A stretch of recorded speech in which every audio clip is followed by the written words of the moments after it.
कहानी है प्रेम से बढ़कर ख्वाहिश। आदिल ने रफ़ी से दोस्ती ही सादिया के नज़दीक आने के लिए की थी। दरअसल उस पार्टी में वो सादिया को देखते ही फिदा जो हो गया था। तब से बस किसी भी तरह वो सादिया को हासिल करना चाहता था। आदिल बेहद दौलतमंद था, सब कुछ था उसके पास, बस सादिया नहीं थी। हाँ, सादिया थी ही इतनी हसीन और दिलकश कि कोई भी उसकी कमी अपनी ज़िंदगी में महसूस कर ले। और रफ़ी तो बेहद शरीफ और सुलझा इंसान था। इतना शरीफ और सुलझा कि दुनिया उसे बेवकूफ़ समझ लेती। कई बार बहुत कुछ देखकर अनदेखा कर देता था। न किसी से दोस्ती थी, न किसी से बैर था उसका। कुछ था तो वो थी एक अहम मगर मामूली सी सरकारी नौकरी और एक बेहद हसीन बीवी, जिसे वो बेशुमार मोहब्बत करता। एक बार जब सादिया को अपनी किसी ख्वाहिश को हमेशा की तरह पैसों की तंगी के चलते टालना पड़ा, तब मायूस होकर वो बोली, रफ़ी, तुम्हें नहीं लगता तुम्हें एक बेहतर नौकरी करनी चाहिए, आमदनी बढ़ानी चाहिए, दौलत की कमी क्या तुम्हें नहीं खटकती? उसकी बात सुन रफ़ी ने एक गहरी सांस ली, कुछ सोचा और फिर सादिया की नज़रों में भरपूर मोहब्बत की शिद्दत से डूबते हुए मुस्कुरा कर बोला, दौलत की कमी, मगर मेरे पास तो तुम हो। सादिया एक बार फिर उसकी इस मोहब्बत से पहले तो पुरसुकून हुई, फिर डरी, और फिर मायूस रह गई, मगर आदी हो चुकी थी इस मोहब्बत की भी, और इस मोहब्बत के साथ मिली एक दरमियानी सी जिंदगी की भी। वो जिंदगी जिसमें रफ़ी उसकी सभी ज़रूरतें तो पूरी कर लेता, मगर ख्वाहिशों को मुकम्मल करने में अक्सर हार जाता। लेकिन सादिया रफ़ी की इस हार की आदी नहीं हो पाई। ख्वाहिशें दब भले गई हों ही ज़रूर। एक रोज़ उन्हीं ख्वाहिशों ने जब जोर पकड़ा तब सादिया ने रफ़ी से कहा, तुम इतनी अहम कुर्सी पर बैठे हो, तुम्हारा एक दस्तखत हमारी जिंदगी शानदार बना सकता है, कुछ करो रफ़ी, तुम समझ रहे हो? मुस्कुराते हुए रफ़ी ने कहा, हाँ सब समझ रहा हूँ। तमाम लोग रोज़ दफ्तर में एहसास भी कराते हैं इस अहमियत का, और मैं रोज़ कुछ सोच उन्हें मायूस कर देता हूँ।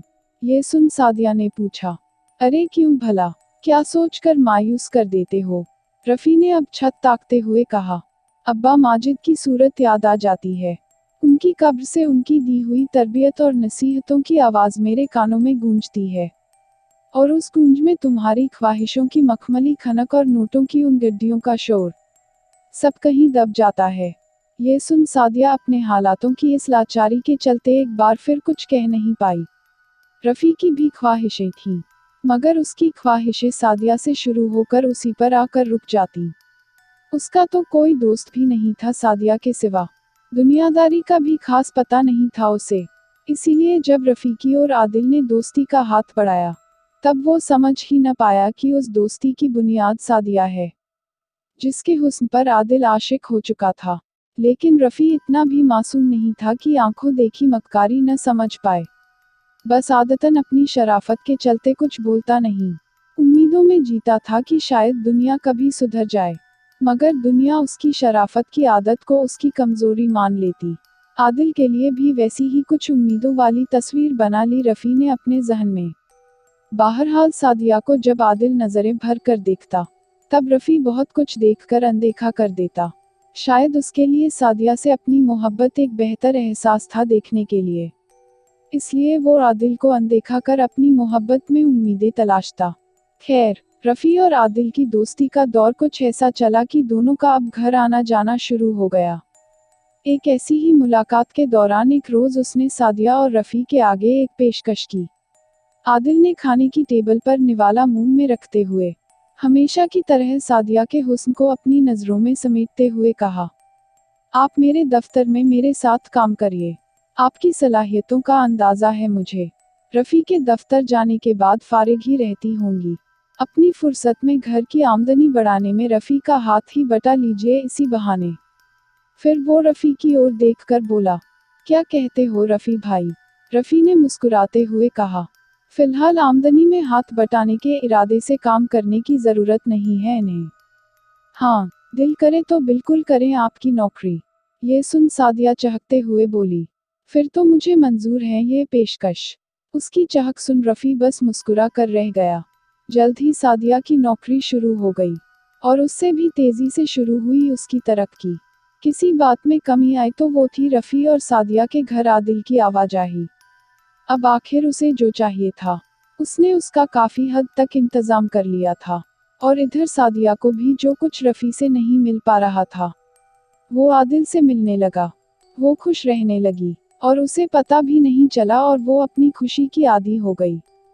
और उसी आदत के चलते वो आदिल को भी खुश रखने लगी। और आदिल को अपनी दौलत में छिपी सादिया की ख्वाहिशों की चाबी की बदौलत आखिर वो सब मिलने ही लगा जो उसे चाहिए था। मगर ऐसा नहीं था कि रफ़ी को कुछ न समझ आ रहा हो। सिर्फ शरीफ नहीं, ज़हीन भी था वो, सब समझता था, मगर नासमझ बनने में ही अपनी मोहब्बत और अपने जज्बातों की इज्जत समझता। मगर एक रोज़ रात में सोने से पहले उसने सादिया से पूछा, तुम्हारी तरक्की देख अच्छा लगता है, मगर ऐसी रफ्तार में होती तरक्की कुछ समझ में नहीं आती सादिया। ये सुन वो पहले तो सकपकाई, मगर संभलते हुए बोली, रफ़ी, मेरी काबिलियत और सलाहियतों की बिनाह पर मेरी तरक्की हो रही है। फिर आवाज़ में बेरुखी और तल्खी लाते हुए बोली, मेरे ख्वाब पूरे होते देख तुम्हें जलन हो रही है क्या? रफ़ी ने अब मुस्कुराकर उसकी हथेली अपनी हथेली पर रखते हुए कहा, तुम ख्वाब देखो और उन्हें पूरा करो, मुझे बुरा नहीं लगेगा। तुम्हें कोई और ख्वाब दिखाए और उन्हें पूरा करे, तो क्या मुझे बुरा नहीं लगेगा? ये सुन सादिया खींचकर खिड़की की ओर मुड़ गई। रफ़ी ने उसे अब कंधे से पकड़ वापस अपनी ओर मोड़ा। फिर अपनी नज़रों में मोहब्बत की दुहाई देने के जज्बातों को भर सादिया की बेगानी आंखों में देखते हुए कहा, शादीशुदा औरत पर मेहरबानियां अल्लाह करे तो अच्छा लगता है, कोई दूसरा मर्द करे तो नहीं अच्छा लगता। ऐसा मर्द मेहरबानी नहीं, कीमत लगाता है तुम्हारी। अब न सादिया कुछ बोल पाई न रफ़ी आगे कुछ कह पाया। दोनों चुपचाप बिस्तर पर एक दूसरे की ओर पीट कर कुछ सोचते हुए सो गए। अगले दिन दोनों बिना बात किए अपने अपने दफ्तर चले गए। जब आदिल को इस बात का पता चला तब वो हालात को हल्के में लेते हुए बोला, अरे गलती मेरी भी है, मुझे तुम्हारे साथ साथ रफ़ी को भी उस गुर्बत की जिंदगी से बाहर लाना चाहिए था। ऐसा करता हूँ कि उसे बढ़िया सा तोहफा देता हूँ, ऐसा कुछ जो वो अपनी तनख्वाह से खरीदने की सोच भी न पाए। फिर कहकहा लगाते हुए बोला, फिर देखना कैसे तुम्हारी तरक्की की दुआ करेगा। आदिल ने फिर मुलाजिम को भेज एक बेहद महंगा सा मोबाइल फ़ोन हैंडसेट मंगवाकर सादिया को दिया और उसे समझाते हुए बोला, शाम को रफ़ी को ये देना और कह देना कि तुम्हारे बेहतरीन काम के चलते कंपनी ने ये तोहफा तुम्हारे शौहर के लिए दिया है। क्योंकि कंपनी को लगता है कि हमारे मुआशरे में शौहर के भरोसे के बिना एक औरत इतनी तरक्की कहाँ कर पाती है। सादिया की आंखों में चमक आ गई और उसने वो हैंडसेट अपने बैग में रख लिया। फिर उसके कंधे पर हाथ रखते हुए आदिल बोला, आइंदा ख्याल रखना, मैं भूल जाऊं तो याद दिला देना। हम दोनों को खुश रहना है तो रफ़ी को भी खुश रखना होगा। उधर रफ़ी दिन भर खुद को कोसता रहा।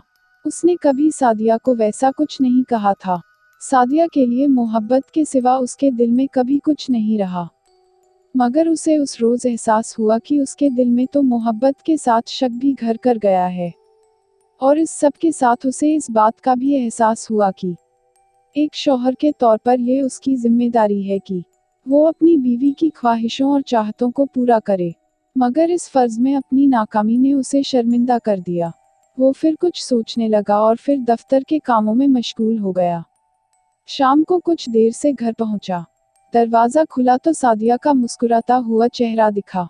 वो चहकते हुए बोली, तुम्हारे लिए एक सरप्राइज है। ये सुन रफ़ी भी मुस्कुराते हुए बोला, मेरे पास भी तुम्हारे लिए सरप्राइज है, मगर पहले तुम बताओ।